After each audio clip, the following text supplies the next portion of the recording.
Hi guys! Welcome back to my channel. It's me again, RJ Huisa. And for today's video, dahil day off ko nga, maghanap tayo ng matatambayan natin. Gusto ko matulog pero hindi ako makatulog guys. So, dahil nga yung isip ko mag-vlog. So ngayon, samahan nyo ako dahil maghanap tayo ng matatambayan dito sa San Jose Antique. So yan na nga guys, nandito na ako sa plaza ng San Jose Antique. So isa to sa pwedeng tambayan dito sa San Jose. So may ikot muna tayo. Itong place na to, pwede to kung gusto niya mag-date. Ayan. Sa lahat ng place, kahit saan lugar, makikita nyo talaga kung ano yung trademark. So nandito ako sa Antique kaya ito makikita nyo kapag nandito kayo. Ayan. Ito yung makikita mo dito mismo. Tapos sa side po, may mga upuan na nakalagay. Like that. Ayan, set ko yun sa likod ko. Mga upuan po. So tamang-tama itong place na to pag ganitong oras kasi hindi masyado mainit.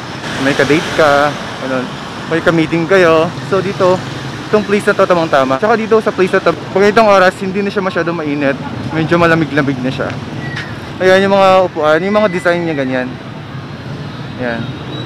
Ngayon kasi wala masyadong tao dito kasi alam mo naman, nasa new normal tayo. Yun ang capital ng Antique. So you can see. Mamaya pupunta natin yung coffee shop. Tsaka dito, meron yung mga tanim guys. Mga bulaklak, mga lemongrass. Ayan, meron din sila. Sa mga tanim. Kasi ngayong pandemic, talagang nagpo-focus yung mga tao sa pagtatanim ng mga halaman. So, dito sa Kapitolyo na to, talagang saganang-sagana yung mga bulaklak, yung mga kahoy. Alagang alaga nila. O dinidiligan palagi, ganon. Wala naman talaga sa pag-aalaga eh. Kahit sa pagmamahal, dapat dinidiligan palagi ng pagmamahal para tumaba yung puso. So, ito yung plaza ng Antique. Pakatapos na kasi ng piyesta, yung tinatawag nilang binirayan. Ngayon kasi hindi siya naganap ng maayos kasi nga dahil sa pandemic. Lahat naman ng okasyon hindi masyadong masaya, basta importante safe tayo. So yun nga guys, parang inantok na ako. So kailangan ko nang magkape siguro. So ngayon papunta tayo sa coffee shop. Tara. Ayan yung coffee shop na pupunta natin guys. Yan, King's Coffee. Nandito na ako guys sa King's Coffee. Dito yung sa loob ng coffee shop. Hi sir. So itong coffee shop na to guys, kung nag-ano kayo, nag-online class, bagay na bagay to. Kasi dito, free wifi. Ilang Mbps na internet dito? Ha? 50 Mbps. 50. Wow. 50 Mbps guys. So, kung gusto niyo mag-online class, or kailangan niyo ng internet, bagay na bagay to. Tsaka yung place na to guys is malamig. Malinis yung aircon nila kasi malamig. Tour ako sa loob. Pagpasok mo sa pinto, di ba? So meron pa ditong ano, pinto ulit. Parang bahay lang. So maraming tao dito guys. Ayan. Sa loob. So tapos dito may pinto ulit. Smoking area. Tapos mag-ML. Dito yung CR nila guys. Diba very ano lang, very near. Hindi talaga malaki yung place na to. Tamang-tama lang. Yan. Kung gusto niya mag-smoke, dito kayo papesto. Yan. Balik tayo doon.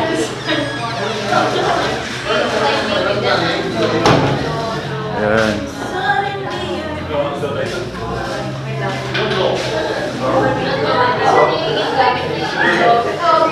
Parang ano, alam niyo ba yung design ng shop na to, parang sa ibang bansa. Yun lang. At merong pakape sa mayor. Upo muna tayo. So di ba kanina sabi ko inaantok ako. So kape muna tayo guys.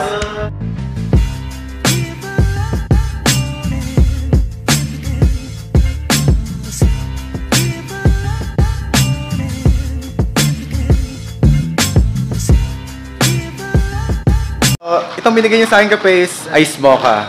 So bestseller ba ito dito? Oo, bestseller. Cold coffee siya guys. So kung pumunta kayo dito sa San Jose Antique, kung gusto niyo magkape, mahilig kayo magkape, mahilig yung kadate niyo sa kape, yung jowa niyo sa kape, dito kayo pumunta sa King's Coffee kasi free internet na, masarap ang kape.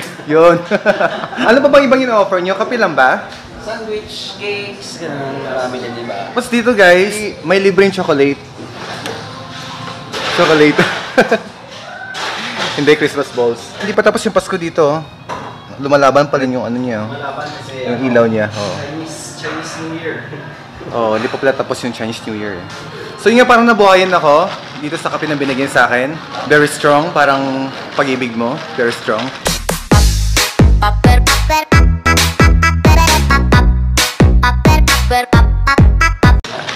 After nito, after kung maubos yung kape na to, pupunta ako dun sa tinatawag nilang Esplanade. Panonorin natin yung sunset.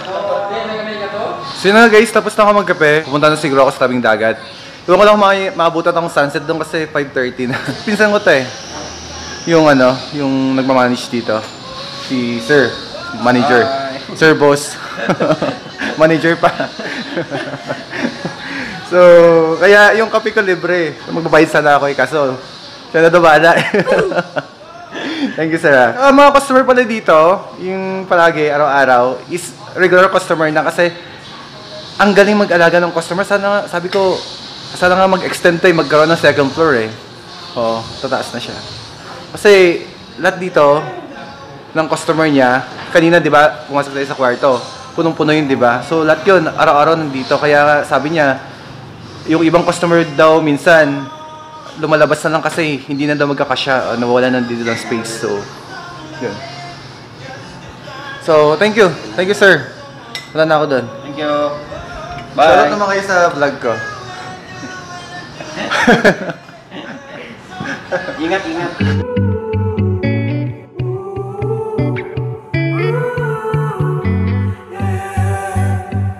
These skies have a different light. Why noise that keeps me up at night? I can't help but think back to you. So yun nga guys, nandito na ako sa sinasabi nilang Esplanade. Hindi ko na nabutan yung sunset kasi anong oras na ako umalis dun sa coffee shop? 5:30 na. So hindi ko na naabutan yung sunset kasi magsi-6 na siya. Itong place na to, maraming nagbabike. Yung itong oras. So yung tricycle na sinakyan ko, hindi ko na pinaalis kasi dito mahirap daw sumakay ng tricycle kasi walang biyahe dito banda sa lugar na to.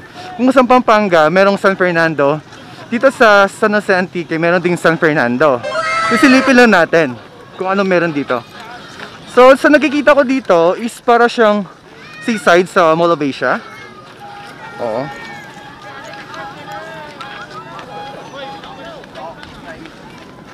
Ayan. Para lang seaside sa Mall of Asia. As you can see yung inapakan kong ano, inapakan ko semento. Maganda, tahimik. So kung gusto mong mag-date din, bagay na bagay din. Doon. Piling mo po doon. Ito po lang tinatawag din ng Esplanade. So, kung familiar kayo sa website ng Antique Tourism, makikita niyo itong place na to, yung ibang details sa information. Ayan.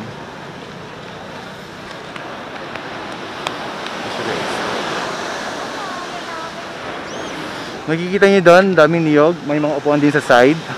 Tapos dito, pwede din umupo. Pwede mag-date, ayun, tingin si ate at si kuya. Nag-date.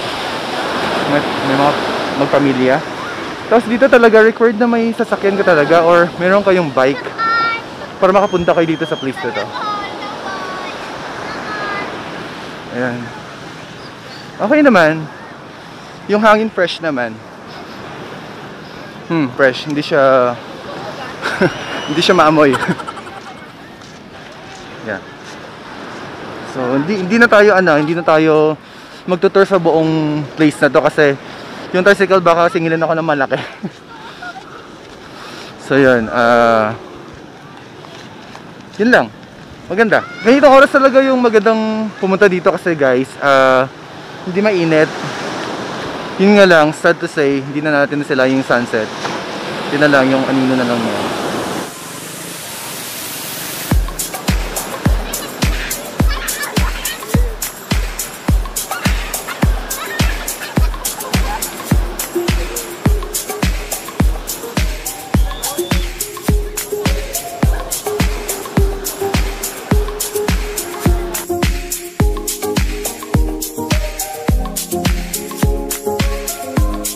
So yun nga guys, uwi na ako kasi gabi na rin. So para safe tayo. Kasi this is my first time sa place na to. Tapos sa side meron ding ano, mga mabibiling pagkain. Yan, may mga shake. Yan. As usual na yung makikita nyo sa pasyalan. May mga bila ng fishbowl, mga ganun. Yung mga inumin, mostly mga shake, buko, ganun. So yun lang. Ayan kuya, thank you so much for waiting. Ito yung driver ko guys. Kaya shoutout ka naman sa vlog ko. Hello! Hi! So nga, nantay ako ni kuya. So yun guys, sana nag-enjoy kayo sa pinagagawa ko yung araw na to. Sana nagkaroon kayo ng idea kung anong pwedeng papasyalan dito sa Antique. And for more videos, don't forget to subscribe and hit the notification bell para lagi kayong updated sa latest kong video. And if you like this video guys, please don't forget to thumbs up. And kung meron pa kayong suggestion na pwede kong i-vlog, just leave your comment down below. Bye guys! See you in my next vlog.